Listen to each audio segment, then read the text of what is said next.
What's going on, Aces? Welcome back to the channel. I missed everybody. Oh my goodness, I feel like I have not been here in forever. I missed you guys so much. I took a little vacation, but now your girl is back to work and I want to get caught up on the Real Housewives of Atlanta. Listen, okay? I've been hearing folks drag Britt Edie all up and down these YouTube streets for the past couple weeks because what is going on with her not feeding the people? But we'll get there. All right, so listen, this episode was really cute, okay? Kelly comes and, she meets Shamia. They're by the pool, they're popping champagne, they have on their swimsuits, they're enjoying life, right? And so, Kelly is hosting a trip with Shamia. She asked her to be the co-host to a Caribbean island, and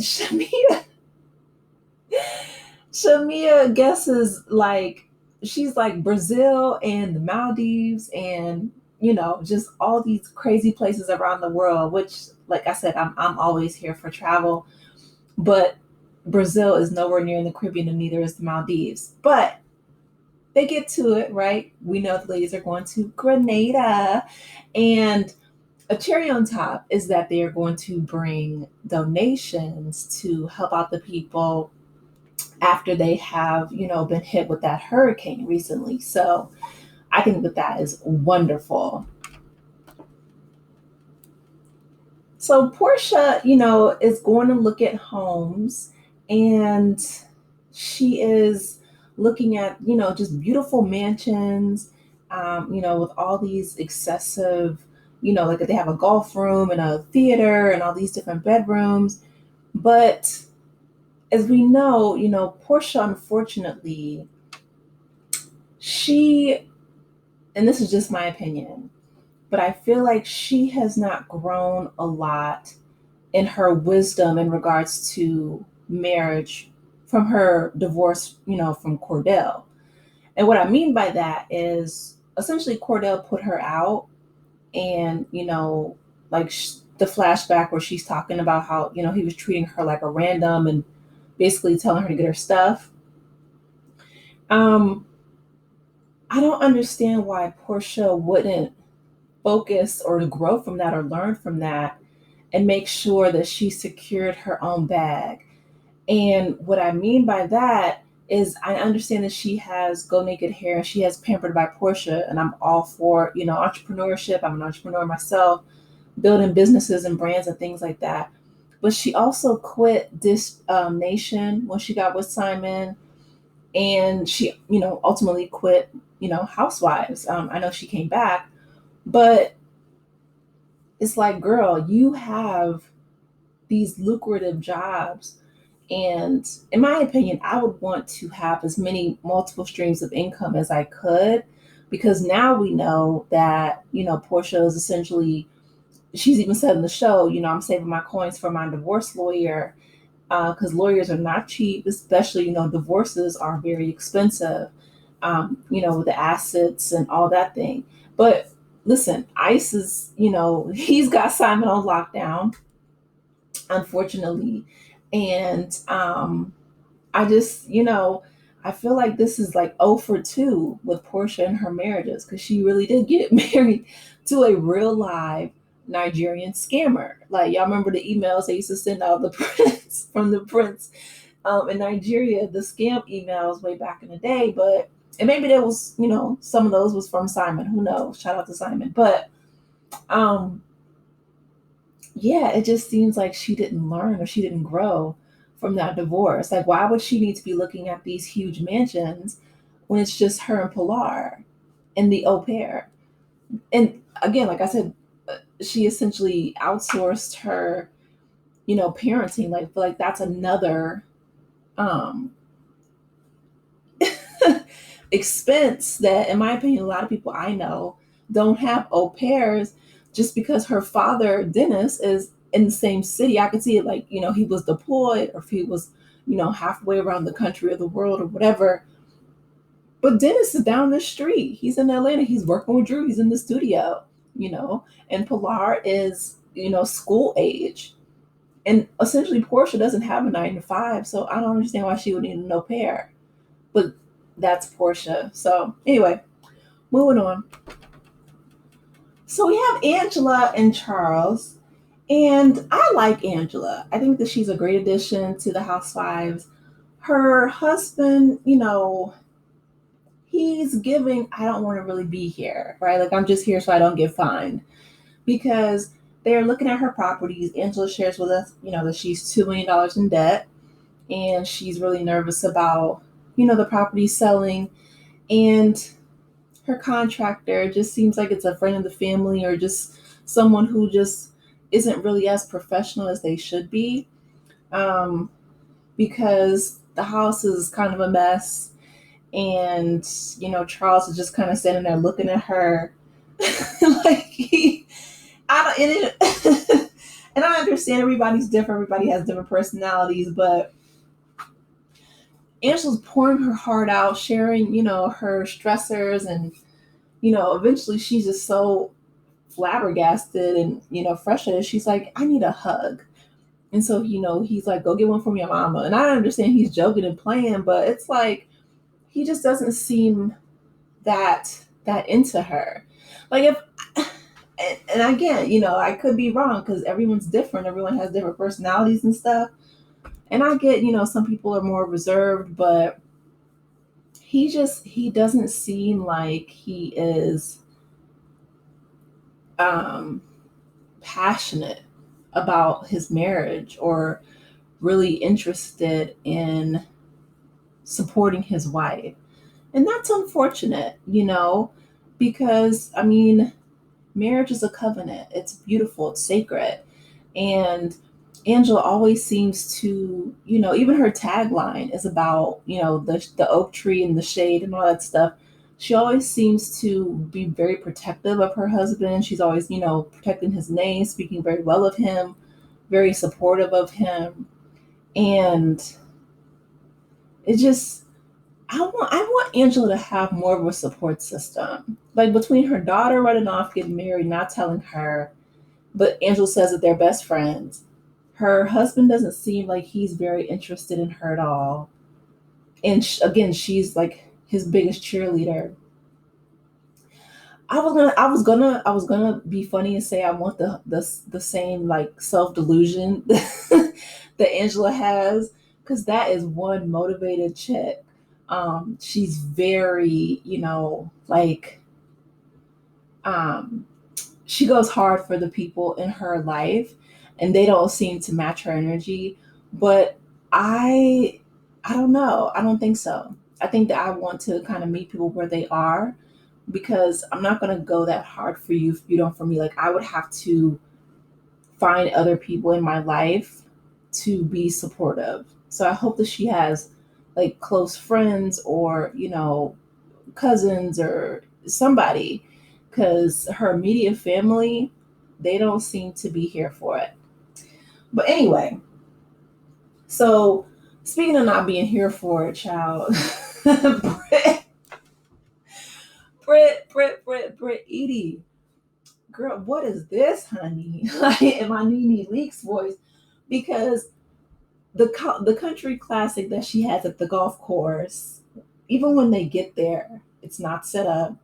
And by now folks know that they are essentially being sued by the country club for $10,000. Her husband, for non-payment. He was served at the door.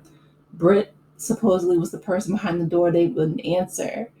But when they get there, the event's not set up, and she has the ladies dress up. I mean, they have on heels and hats and feathers, and just Sunday best. But everybody else around them is golfing, and like the polo shirts, and the golf, either like the skirts, or the khakis, or whatever, the golf cleats and stuff. Just I don't understand. And then she has them on the green. Their heels are tearing up the greens. Brittany doesn't even know how to golf herself. They're like, Brittany, you should have taken a class before you had us out here. Like, it seems like she just does not know what she's doing at all. And all I could think about is I really truly wished that they would have kept Kenya, um, and not Brittany, because this event, it was just, you could tell that she's a newbie. Like, you can absolutely tell that she's an amateur trying her best. And the whole, just everything is a flop. Like, when they get inside after the disaster on the golf course, child, they got people there with no food. She's, blaming everything on the event coordinator. But the event coordinator spoke out saying, listen, I was only there and I was paid to set up the event. I was not in charge of the food, the drinks, none of those things. So, and if you're hosting an event, like, you need to be on top of all those things. Like, her trying to deflect blame on the staff, that's not cool. So, Cynthia, she's trying to lighten the mood because Portia's like, well, listen, I'll eat mine real fast. And Cynthia's like, I mean, I guess I can split my salmon with somebody. But they're in the confessionals like, girl, she said, this is Atlanta. If you don't have food, people will talk about you real bad for a very long time. So she has the ladies open up their boxes with her brands, shapewear, go bare naked. And I almost said go naked, but that's what the producer told told Portia in the confessional. Like, listen, the names are pretty similar. And Portia got upset. She's like, she's like, I've had my hairline for 10 years. You're gonna put some speck on that with a re in front of it. Put some respect on it.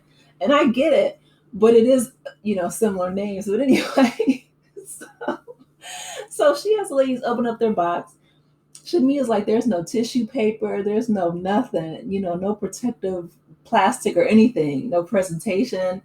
It just, she was trying to be shady, giving Angela an extra large when we know that she does not wear extra large. Angela is very fit. And I don't know why everybody keeps coming for Angela. Like my heart breaks for her.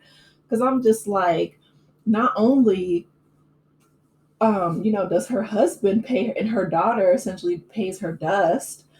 And these are just the few, episodes that we've seen so far, but we have the rest of the housewives coming for her. I'm like, if anything, you would think that they will come for Portia. But anyway, yeah, we'll get there. Angela doesn't wear an extra large though. But anyway, speaking of, coming for Portia, Drew and Shamia get into it with the whole lapdog, situation. Shamia, I can kind of see where, Drew, I guess, was trying to get her lick back because Shamia carried the bone to Portia saying, about the whole comment she made when she was in the studio saying that these royalties would pay for Pilar's college. And I guess the way that Shamia interpreted it was shady. I didn't read shady from Drew. I feel like she was excited about her music. She was excited about the money it was going to make her and Dennis, which would essentially be enough to cover PJ's college. That's how I took it. I'm not sure if Shamia and Drew had beef maybe before that, but for whatever reason, she went back, told Portia, and just kind of blew it out of proportion. So Drew called her a lapdog, and they were getting into it back and forth. And, they're like going back, like, I'm not listening, put your listening ears on, I'm not listening, you called me a lapdog, blah, blah, blah. So, but Shamia's like, rough, kiss my MF and, behind B and all this stuff, dancing at the table. It's a mess. It's a mess. Oh my goodness. I will say I'm happy for Drew though. Like, she's at the signing where she's actually being signed to the record label. So, she's a legit artist. I mean, if you guys remember Drew has been in this game for a while. She played in the TLC biopic. She was also in the Sean Paul Keisha Cole video. Bring it all to me. Like that was her dancing in the video. So she's been in this game for a minute, and it's good to see her finally come into her own. So I will give her that. And the last scene introduces Phaedra back to the show. Now, one thing I will say that I don't appreciate about Bravo is that Phaedra was not forced to, have any type of accountability at all. The montage that she read it fell flat. She was talking about, the last time you guys saw me, I played with fire and I got burned or whatever. No, essentially, Phaedra, as a lawyer, one would think that you would know better. Because you're too smart for that. That was sinister. That was backhanded, borderline illegal. I'm sure that the contracts that the housewives signed probably, prevents them from suing each other or Bravo. I know Nene tried, but she essentially, dropped her lawsuit against Truly Original and NBC and Universal and Bravo. But I'm thinking that's the only reason why Candy didn't sue Phaedra and Andy and the rest, because that was the very definition, in my opinion, of defamation of character. Defaming somebody that was lying. These are legal terms that, and I'm not a lawyer, but Phaedra is.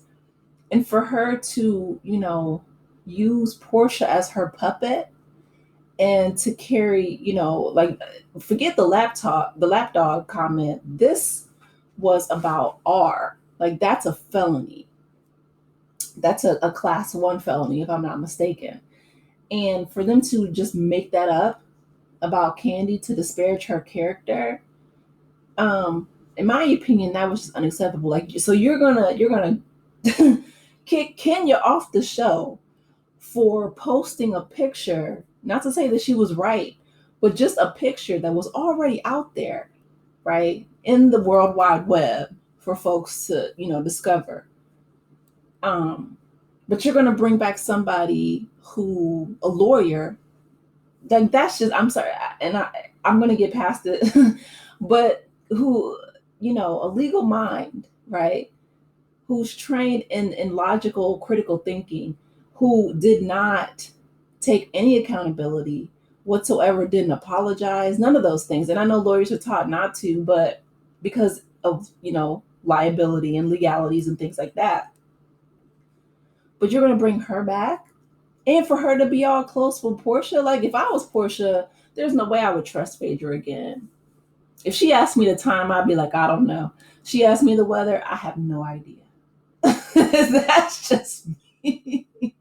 What you're not about to do is play in my face like that. Well, that's me. With Portia, I guess it was water under the bridge, but I'm actually kind of glad that Katie got out of there when she did, because she's doing big things on Broadway. Prayers up to Aunt Bertha. I hope that she gets better. But Candy's doing bigger and better things. Phaedra came back the lowest ratings of the season, by the way, because she's swears up and down that she is the HBIC, and she's the reason why Married to Medicine was doing well, which is false, because she's not married nor in medicine, but she is a Bravo darling, which is why she was on Traitors, which again, that was about lying and deceit, so that's why I feel like she did well. But yeah, anyway, she comes to, Portia goes to her house in the last scene, and they call Shamia and Kelly on FaceTime and invite her to Grenada. But I have here on the right that picture where Angela is paying, Phaedra a compliment, and She's like, this is my first time meeting Phaedra. She seems like, she's going to be, a lot of fun. So I'm willing to, put all the things that I heard about her to the back of my mind and just get to know her for myself. So that's what Angela says. Phaedra, who was just a shade, I mean, my goodness, she says Angela is definitely the oldest looking young woman I've ever met. Hopefully, her personality is more youthful than her face.